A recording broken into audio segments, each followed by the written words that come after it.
Identifying minerals. So geologists rely on several simple tests based on a mineral's chemical and physical properties.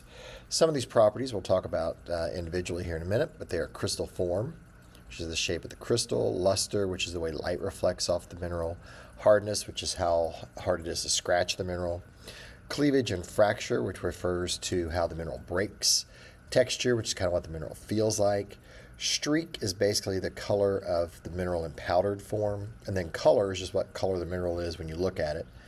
Density and specific gravity are measures of how much material is in a given volume. So how much does a certain volume of the mineral weigh? And then special properties. So crystal form. So some minerals can easily be identified by their crystal shapes. Halite, for example, or table salt, which is down here, forms these nice perfect cubes.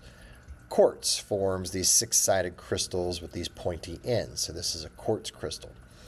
However, this characteristic is rarely used by itself, since most minerals do not form large, perfect crystals. Why? Because they usually grow in restricted spaces and do not have room to form these large, perfect crystals. So they all kind of grow together and all jumbled. They're all jumbled together and then grow into each other. Luster. Luster refers to the way that a mineral reflects light from its surface. And the two main lusters we talk about are metallic versus non-metallic. Now, metallic luster has a shiny surface that reflects light like chrome. So a couple of examples, we have sphalerite up here, you have pyrite down here, which is fool's gold. But silver, gold, copper, galena, which is a lead sulfide, and sphalerite, which is a zinc sulfide, these are all have a metallic luster. Metallic luster doesn't mean that it's a pure metal, like sphalerite, for example, is zinc sulfide. You got lead sulfide for galena. Pyrite is iron sulfide. Okay, so they're not pure metals. Just because they look like a pure metal doesn't mean it's actually pure metal. Non-metallic luster can be described as dull, pearly, waxy, silky, or earthy. And luster itself is just very subjective, so you have to use it with other properties. So cinnabar down here has what we call a non-metallic luster. It's kind of an earthy luster. So some examples of luster. So you got metallic, you got submetallic, which is kind of a dark, shiny, like a dark black kind of material. Adamantine, which is kind of a glassy looking material. Resinous, which kind of looks like plastic. Vitreous also kind of looks a little bit like plastic. Pearly has kind of an iridescent look to it. Greasy just kind of looks like it's oily or something. Dull, earthy, silky, also glassy, waxy, soapy, etc. So these are all examples of luster. Now, hardness. Hardness is a measure of how easily a mineral can be scratched. It has nothing to do with how hard it is to break the mineral. It has a lot to do with, or everything to do with, how hard it is to scratch the mineral. It's one of the most useful and reliable tests for mineral identification. Now, this scale was developed by Frederick Mohs. Mohs hardness scale is based on 10 common minerals. Talc is the softest at 1, and diamond is the hardest at 10. So the range of the scale is from 1 to 10. Softer minerals can be scratched by harder minerals. Glass has a value of 5.5 on Mohs scale, so it's a good place to start.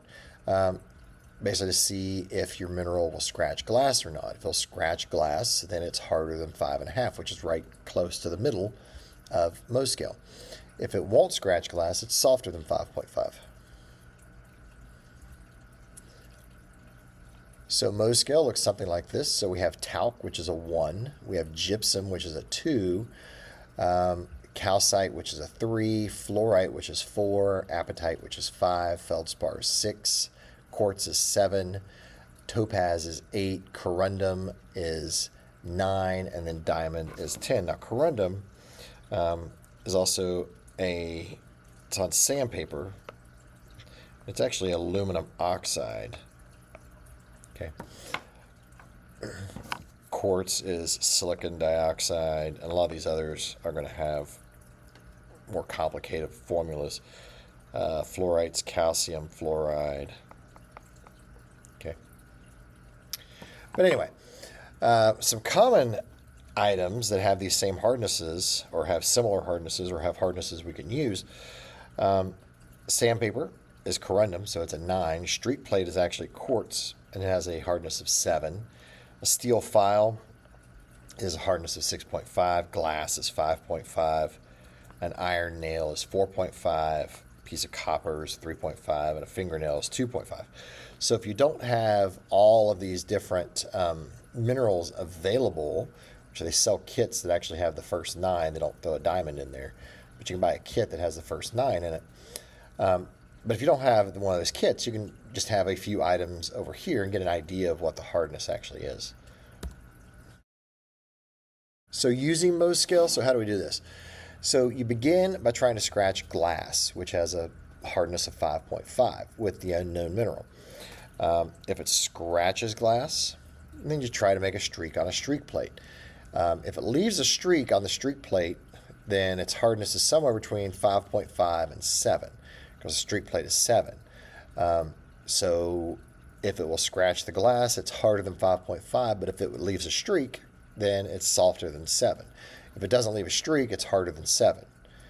Okay. If it doesn't scratch glass, try scratching the mineral with your fingernail. Okay. If you cannot scratch it with your fingernail, its hardness is between 2.5 and 5.5. Because 2.5, your fingernail is 2.5. So if you cannot scratch it with your fingernail, it's harder than your fingernail. So it's harder than 2.5. But if it doesn't scratch glass, it's softer than 5.5. If you can scratch it with your fingernail, its hardness is less than 2.5. So what this is doing is actually dividing Mohs scale into quarters. So if you have 1, you have 10, you have glass sort of in the middle at 5.5. This is glass. You have your fingernail here at 2.5.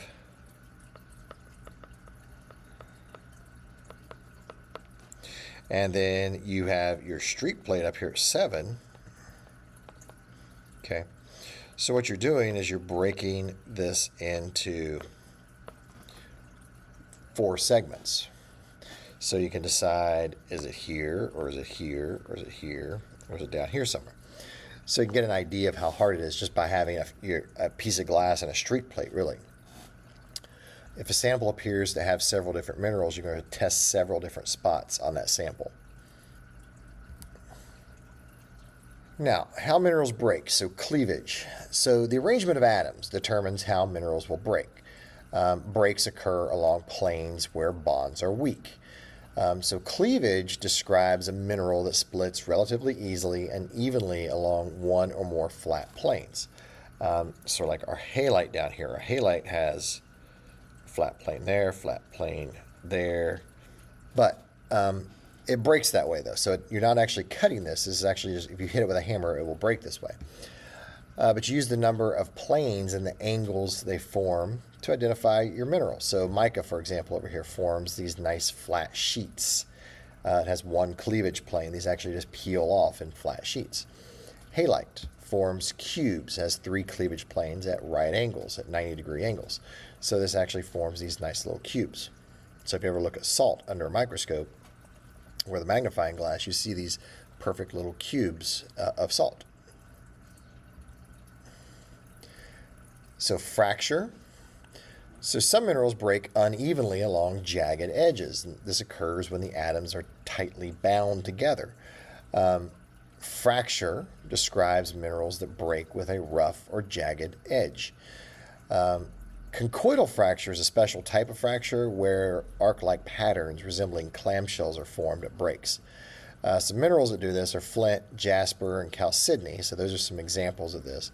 Obsidian actually shows this really well. So obsidian does have conchoidal fracture. Problem is, obsidian is not really a mineral because obsidian doesn't have a crystal structure. It's actually volcanic glass.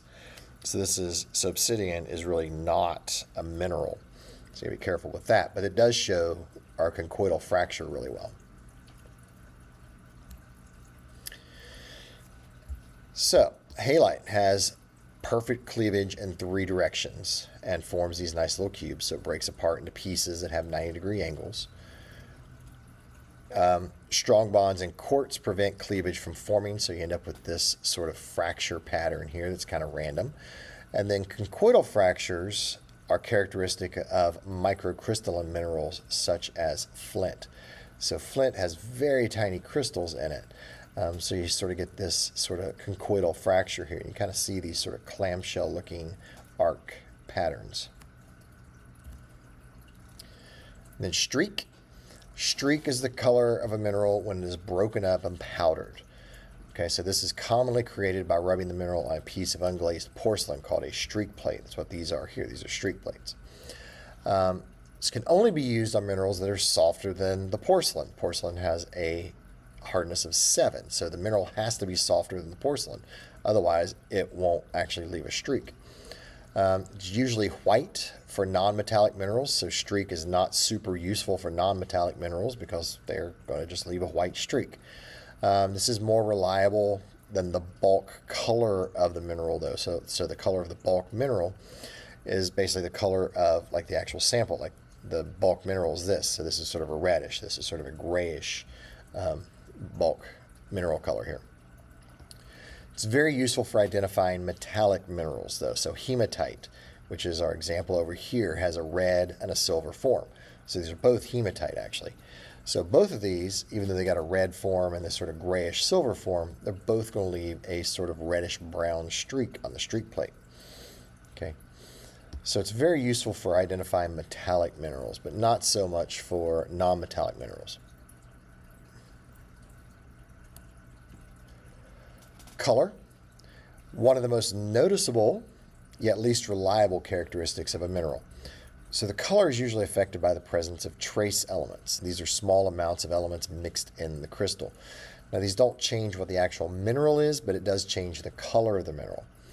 So for example, there are many different colors of quartz. So you have red jasper, you have purple amethyst, you have orange citrine, and these are all because of different amounts of iron that are mixed in with the quartz. You have rose quartz, which has manganese and titanium in it.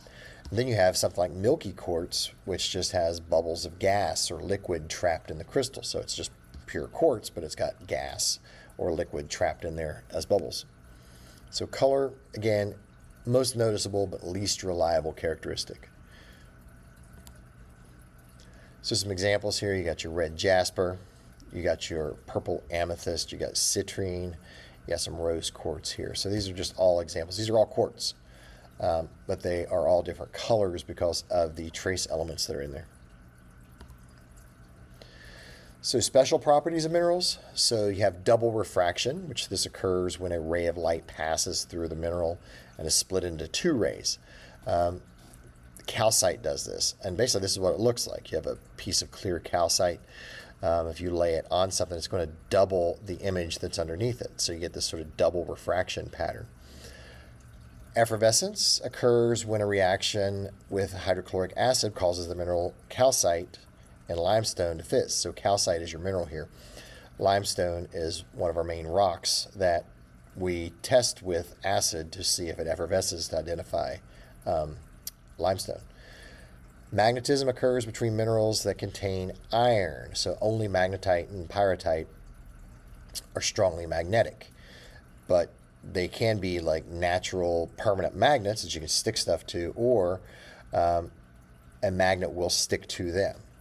So when we can test this, just stick a magnet to it. If it sticks to it, it's probably magnetite or pyrrhotite. Iridescence is a play of colors caused by light rays interfering with each other. So labradorite. So you get this sort of changing color pattern here. It's iridescent. As you move it around, it's going to change colors from greens to blues to purples, etc. And then fluorescence occurs when some minerals are exposed to ultraviolet light, or like a black light. This causes them to glow in the dark. Calcite will do this to some extent. Some types of calcite will. Fluorite will do this as well. So that's when we can test it. Hold it under a black light. Does it glow? That helps you identify what mineral it is. And then texture.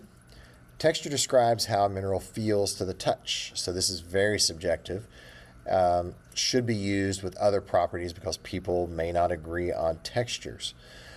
Just like luster. Luster, we don't necessarily may agree on metallic versus non-metallic, but if it's non-metallic, it's hard to kind of agree on what it is. Same thing with texture. it's hard to agree on what texture it is. But it can be described as smooth or rough or ragged or greasy or soapy. It's just some examples. Fluorite on the top is just considered to be smooth. Talc, which is on the bottom, has actually kind of a greasy feel to it, so it's kind of slippery. But texture, it's hard to agree on, so you have to use this with other tests, other properties. And then density and specific gravity. So we get into a little math here. But density is the mass per unit volume. So density equals mass divided by volume. So we have our equation over here. Density is mass divided by volume, or D equals M over V. So pyrite, which is fool's gold, has a density of 5.2 grams per cubic centimeter, while real gold has a density of 19.3 grams per cubic centimeter. So real gold, if I have a piece of real gold and a piece of fool's gold that are the same size, the real gold is going to be about 3, almost 4 times as heavy as the pyrite. This reflects the atomic mass and structure of a mineral. If it's more tightly packed, it's going to have a higher density. So like diamond is a higher density than graphite, even though these are both just carbon. The carbon adds to the density, but then the fact that diamond is packed in a little bit tighter gives it a density of 3.52 grams per cubic centimeter, and graphite, which is a little looser as far as its atomic arrangement, has a density of 2.26 grams per cubic centimeter. This is a useful identification tool because it doesn't depend on the sample size. It's also measurable, it's objective. You get a mass, you get a volume, you do some math on it, you can kind of figure out what your density is.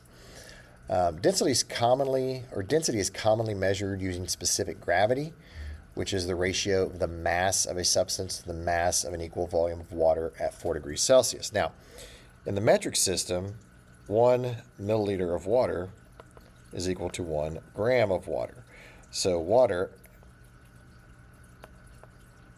has a density of 1 gram per milliliter, or 1 gram per cubic centimeter. So in the metric system, 2.26 grams per cubic centimeter is a specific gravity of 2.26. 5.2 grams per cubic centimeter has a specific gravity of 5.2 because, again, it's an equal volume of water. Well, the water has a mass of 1 gram per milliliter. I guess I should say 1 milliliter is equal to 1 cubic centimeter. But anyway, in the metric system, it works out that the numbers are the same. So why bother using it? If you're not in the metric system, the numbers don't work out to be the same. So if you're talking about maybe like pounds per cubic foot or ounces per cubic inch or something like that, then the number does change. But in the metric system, if you're doing grams per cubic centimeter, the numbers are exactly the same.